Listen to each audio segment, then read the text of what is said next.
Hi friends, இன்றைக்கி குட்டீஸ்க்கு பிடிச்ச all time ஃபேவரட்டான லெமன் ரைஸ் எப்படி செய்யுதுன்னு பார்க்கலாமா? இப்போ நான் 1 கப் ரைஸ் எடுத்து வேக வச்சு ஆற வச்சுருக்கேன். இப்போ ஒரு பேன் எடுத்து 2 ஸ்பூன் ஆயில், கடுகு உளுத்தம் பருப்பு, 1 ஸ்பூன் கடலைப்பருப்பு, 1 ஸ்பூன் உளுத்தம் பருப்பு, 1 இன்ச் இஞ்சி தோல் சீவி குட்டி குட்டியாக சாப் பண்ணி சேர்த்துருக்கேன். 2 வரமிளகா, 2 பச்சை மிளகாய் காரத்துக்கு, கொஞ்சம் கறிவேப்பிலை, ஒரு 4-5 முந்திரி பருப்பு, 1 கைப்பிடி வேர்க்கடலை சேர்த்து நல்லா மிக்ஸ் பண்ணிக்கிறேன்.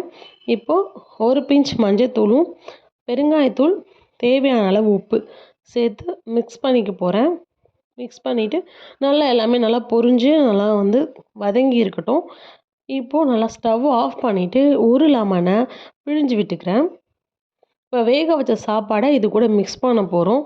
அவ்வளோதான், அவ்வளோ சூப்பராக இருக்கும் லெமன் ரைஸ். காலையில் குட்டீஸ்க்கு இதை கொடுத்து பாருங்கள். இதோட பொட்டேட்டோ ஃப்ரை வச்சு கொடுங்க, காம்பினேஷன் அல்டிமேட்டாக இருக்கும். நீங்களும் இந்த ரெசிபியை ட்ரை பண்ணி கமெண்ட்டில் எப்படி இருந்துச்சுன்னு சொல்லுங்கள்.